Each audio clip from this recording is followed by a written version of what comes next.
Please welcome to the show, Mr. Thomas Lee, CEO of First Place for the Youth. Welcome to the show. How you doing, sir? Greetings, Andre. I'm well. Thank you for reaching out to us, and love to share some of the work that we're doing here locally throughout the Bay Area, California, as well as the rest of the country. Absolutely. Thank you for taking some time out your day to chop it up with me. We definitely want to hear about all the, like you say, the great work you guys are putting in Northern California, all through SoCal and across the country. For our listeners who don't know, what is First Place for Youth? At First Place for Youth, we set up young people who have just aged out of foster care. We set them up with their first apartment, connect them with a whole team of specialists in the areas of education, workforce development, and housing and life skills to make sure that once they go through our program, they can walk away from it stronger, more confident, and ready for the world. We're ultimately about building up young people, walking along their side until they can walk all by themselves. We serve over 1,600 foster youth throughout the state of California, as well as in 7 other states around the country. Our presence is growing. We're a national organization. We started 26 years ago in Oakland, and we only grew over time. And we realized that as a learning organization, as an organization with 26 years of experience under our belt, we felt that we had something that we could share that could benefit all young people aging out of foster care. And we want to make sure that we try to solve this problem once and for all. Andre, there's a lot of problems in our country that we all talk about every day over breakfast, lunch, and dinner. But the issue of foster care and making sure young people who happen to age out of it, that's a problem we can solve. So I believe that there's about 100,000 young people that are aging out of care or within the age of 18 and 26 years old right now, all across the country, that are looking for a solution and support so they can be able to go after their hopes and dreams without a care and without any worry about losing their housing, about not having the skills and education enough to back it and to sustain it. I believe that they're looking for an answer, and I believe our My First Place model at First Place for Youth is that answer. 26 years ago, let's go back in time, right, to understand how we got here.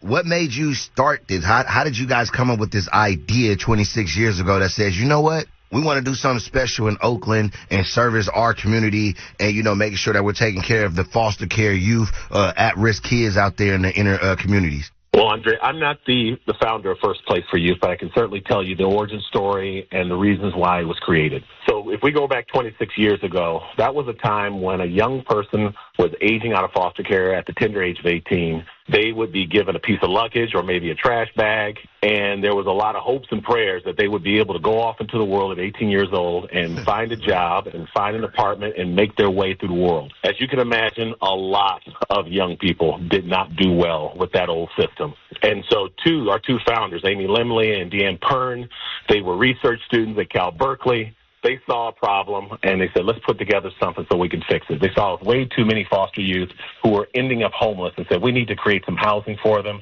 and it started to evolve from there by a combination of housing, the life skills, the education, the employment, and over the 26 years, First Place kept evolving and getting better and innovating off of what works. And we took those innovations and created what we call the My First Place program. Thankfully, all throughout the state of California, there are many other organizations doing similar work, and a lot of it is based off the My First Place model. And so, like I said, our goal is to share what works so that all foster youth can benefit. And so that's how it got started. Today, thankfully, there's been legislation passed at the federal level back in 2008 that creates extended foster care for every young person across the country. Unfortunately, not every state has implemented an extended foster care system, and that's where First Place for Youth comes in. We are helping states, those that are ready and willing and able, we are helping them and providing them technical assistance to enact their first extended foster care system or make their existing ones better. And we're doing that because what we see across the country, about 76% of young people from ages 18 and 21 don't have the option of getting support when they age out of care. I have a question. How many, I'm assuming we want to cover all 50 states, but how many states are you all actively in now? We currently have a presence in 8 states across the country, starting from the East Coast, Massachusetts, New York, New Jersey, North Carolina, Mississippi, Cincinnati, Ohio, and the state of Washington. We've been in conversations with the state of Tennessee. We have our eyes set on the state of New Mexico. And, of course, we're also considering Arkansas and the state of Georgia as we speak. I think there's a lot more opportunities out there, but those are the ones that we have in our line of sights now. Now, I'm assuming, like, do you guys do your research based on how many foster youth are in that state and then go to those states first, or is it just like which states are willing and open and ready to work? Great question. So it's a combination of all of that. We look at states in terms of their ready and willingness to partner and come up with better solutions. We also look at the size of the population, but we also look at where are the public and private dollars to sustain it. And we're also looking for where's the ecosystem that's going to be in place that's going to support foster youth after they acquire the right amount of education and work skills to go off into their careers. It would be a shame to be able to pour all that love and effort into a young person, and then when they're ready to apply it, there's not a job waiting for them. There's not an ecosystem to support all of their needs, whether it's housing, education, work, transportation, you know it. So we look at a combination of factors to determine where we're going to put a lot of our energy.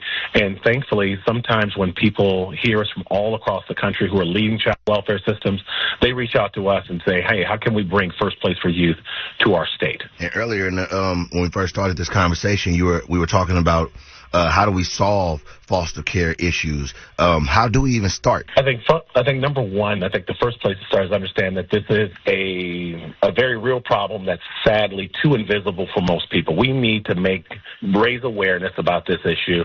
We all, whether we know it or not, love a great foster care story.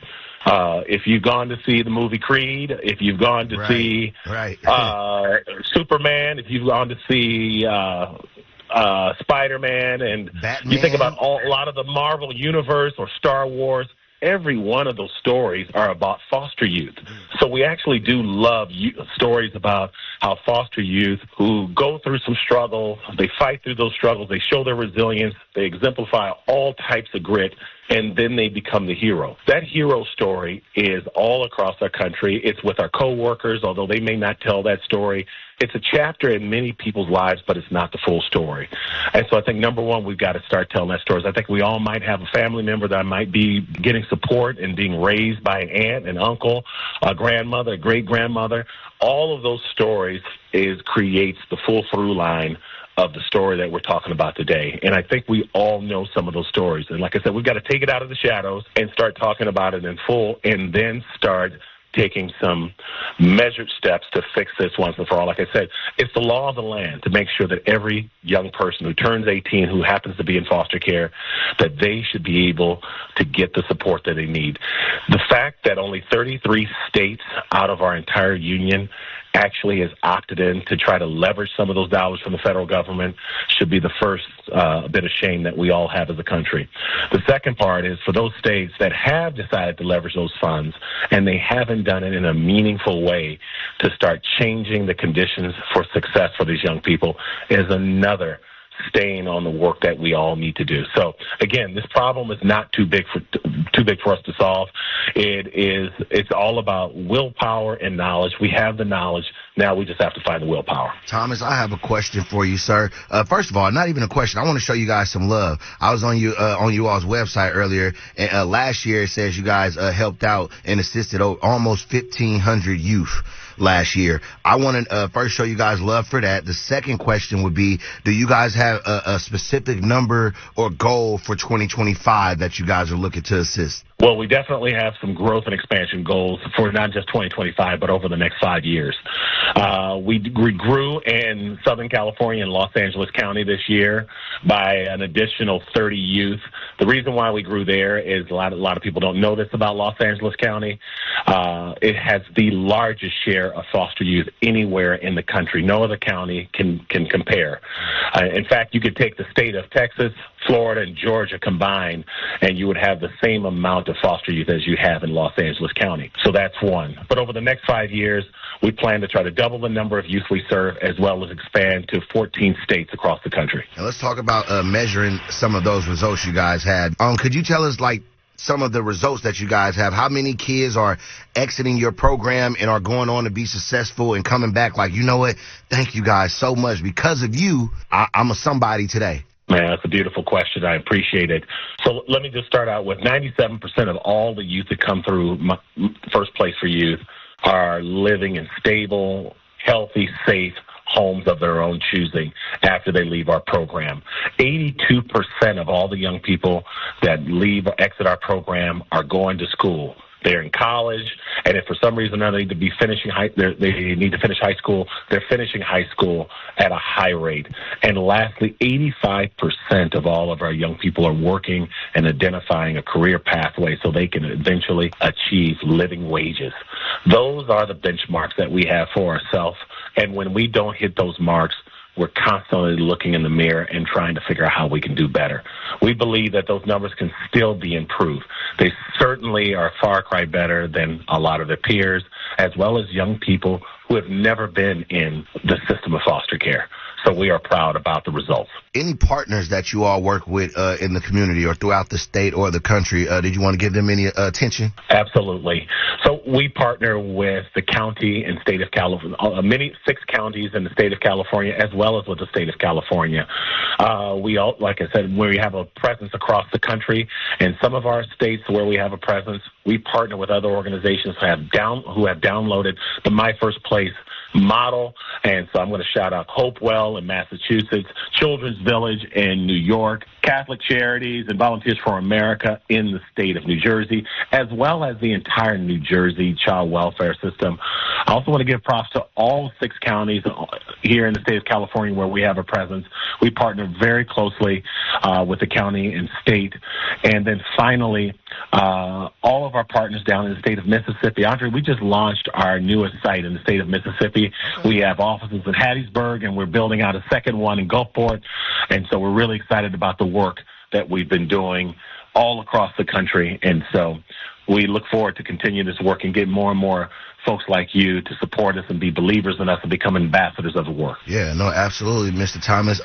And for the listeners back there who might want to, tap in with you guys and help out, and roll their sleeves up and jump in there with you all. Do you guys have a website? What's the call to action? How can people get involved with what you guys are doing over there at First Place for Youth? Well, number one, you can find all the information on our work at our website, firstplaceforyouth.org.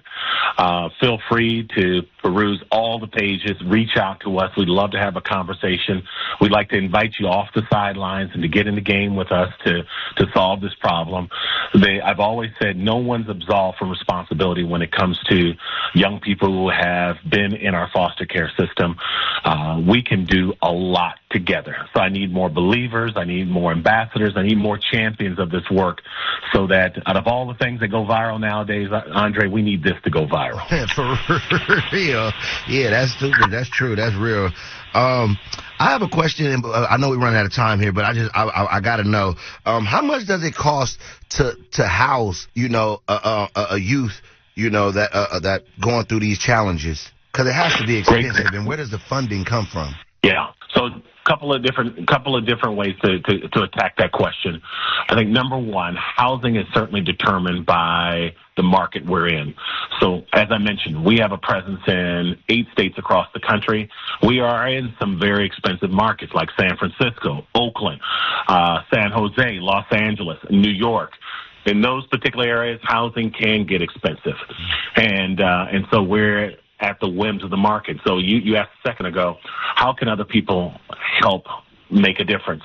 We have partnerships and relationships sometimes with folks who own property, and they believe in the mission and say, hey, you know what? We'd rather see every dollar go into the support and care of those young people than going into the pockets of landlords. So let's figure out a way to set aside some units to make your program more cost efficient, especially in some of those high price markets. That's one.